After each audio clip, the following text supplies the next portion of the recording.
Hello guys, welcome back to my channel. It's me Sujata Pandey. तपाईहरुसँग म फेरि मेरो नयाँ मेमोरीहरु शेयर गर्न आइसकेको छु। म चाहिँ आज कहाँ छु भन्दाखेरि तपाईहरु गेस गर्न सक्नुहुन्छ यो ठाउँ? ल गेस गर्नु ल। यो ठाउँ चाहिँ सुर्खेतको भैरवस्थानमा छ। यो ठाउँको नाम चाहिँ तपाईहरु गेस गर्नु ल। मैले तपाईहरुको जिम्मा दिए गेस गर्नको लागि। अनि यहाँ चाहिँ कस्तो रहेछ भनेपछि एउटा ट्री रहेछ एउटा उ त्यो यहाँबाट देखिन्छ किन अलि परबाट देखाउँला। उ त्यो ट्री रहेछ त्यो ट्रीमा चाहिँ हाउस बनाएर रहेछ। अनि त्यहीलाई चाहिँ यस्तो बनाएर चाहिँ मान्छेहरूले यहाँ चाहिँ इन्जोय गरिरहेको रहेछन्। यहाँ चाहिँ यस्तो पनि रहेछ यस्तो आनन्दको सुत्ने ठाउँ रहेछ।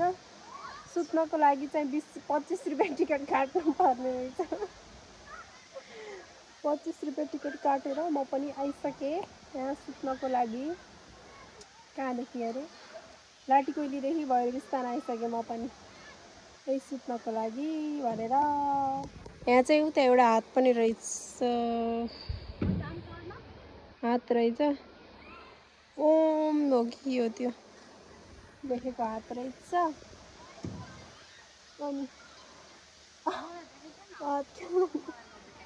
अनि म र मेरो साथी आएको छौँ है फेरि। म र मेरो साथी आएको छौँ यहाँ। यो ठाउँ चाहिँ यस्तो छ। यो चाहिँ ठ्याक्क जिरो ड्याम भन्ने हो त्यो खोला चाहिँ एउटा हो। त्यो खोलाको ठ्याक्कै माथि र साइडमा चाहिँ यो ठाउँ छ है त। अनि खासै भिडियोमा देखे जस्तो राम्रो त रहन्छ तर ठिकै छ, त्यस्तो वाउ पनि छैन। अनि यहाँ चाहिँ पानीहरू पनि आउँथ्यो आजकल चाहिँ बन्द छ कि क्या हो, सायद बन्दै छ क्या। तिनी चाहिँ पिङ खेले गर्छिन् कि हो कुन्नी?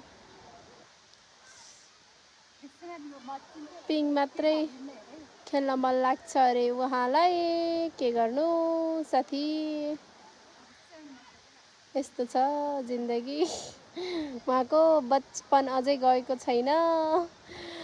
उमेर 20 पुगेर 21 लागिसक्नु भयो।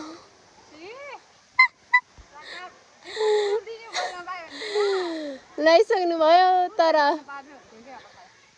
5 वर्षको बच्चाको जस्तो छ बानी बेहोरा। के गर्नु अब म मात्रै अलि म्याच्योर देखिन्छु कि म जस्तो म्याच्योर मान्छे तिमीले कहाँ पाउँछौ भन त। गाइज म यसपछिको चाहिँ अलिकति अलि देखाउँछु ल। गाइज अब हामी माथि जान लाग्यो। आइज न माथि जाऊ। त्यो ट्री हाउसमा जानु पर्यो त। ट्री हाउसमा आएर ट्री हाउस नगएर पनि घर गएर कहीँ हुँदो हो त। जाऊ त्यो पिङ खेल, पिङ खेल। हेर यसको चटक नक्कली नम्बर 1 भनेर कसलाई चिनिन्छ? लक्ष्मी।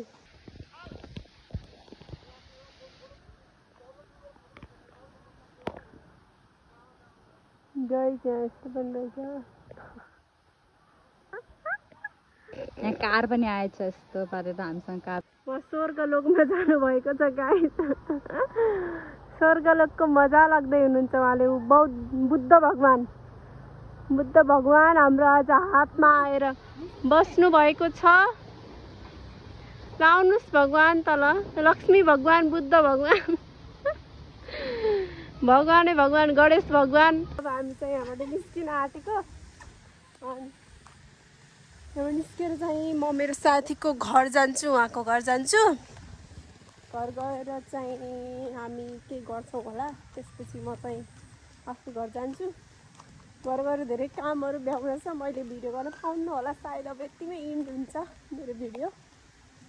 अनि त्यसपछि अरू त्यस्तै हो। सधैँ मेरो भिडियोहरू हेर्दै गर्नु होला हजुरहरू। मलाई माया गरिदिनु होला। म अझ यस्तै यस्तै नयाँ नयाँ इन्टरटेन गर्ने टाइपको भिडियोहरू चाहिँ अब बनाउँछु। भर्खर सिक्दैछु कि युट्युब चलाउन, अनि त्यसपछि खासै थाहा छैन। अनि अब खतरा खतरा भिडियोहरू हाल्छौँ हामी। अनि के च्यालेन्ज अरे है होइन हौ, के भन्छन् नि खाएको भिडियो बनाउनको लागि मुकबाङ भिडियोहरू हाल्छौँ हामीहरू। अनि हेर्नु होला। अब 2-4 दिनमा हुन्छ होला सायद। आजको लागि चाहिँ हामीहरूलाई अलिकति फुर्सद छैन कि काममै बिजी छौँ। दसैँ गयो, अब तिहार आइरहेको छ नि त, त्यही भएर धेरै बिजी छौँ। त्यही भएर अब 1-2 दिनमा फुर्सद, उहाँको फुर्सद मिल्यो भने चाहिँ हामी मुकबाङ भिडियो बनाएर हाल्छौँ। मेरो फुर्सद म सुत्दै बस्नेको फुर्सद मिल्न पर्छ। आफ्नो फुर्सद न मेरो पनि मिल्दैन, भिडियो नबनाएर ल्याइदि गाइज बनाइ नै दिने यसले मलाई भने जस्तो भिडियो पनि बनाऊ। त्यत्रो भिडियो बनाइदिएर यसको टिकटक गरेर सर्च गर्नु होला, हेर्नु होला। टिकटक छैन आज चाहिँ। यो ड्रेसअपको उहाँको कतिको आउँछ टिकटक भिडियोहरू, दुईटा त होला बडीमा। Thank you so much guys, अहिलेसम्म मेरो भिडियो हेरिदिनु भएकोमा हामीलाई तपाईँहरूलाई धेरै धेरै धन्यवाद दिन्छु।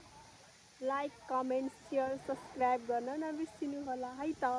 के भन्न चाहन्छु मेरो ब्लगमा? लाइक, कमेन्ट, सेयर, सब्सक्राइब सबै गरिदिनु होला। Thank you guys, by.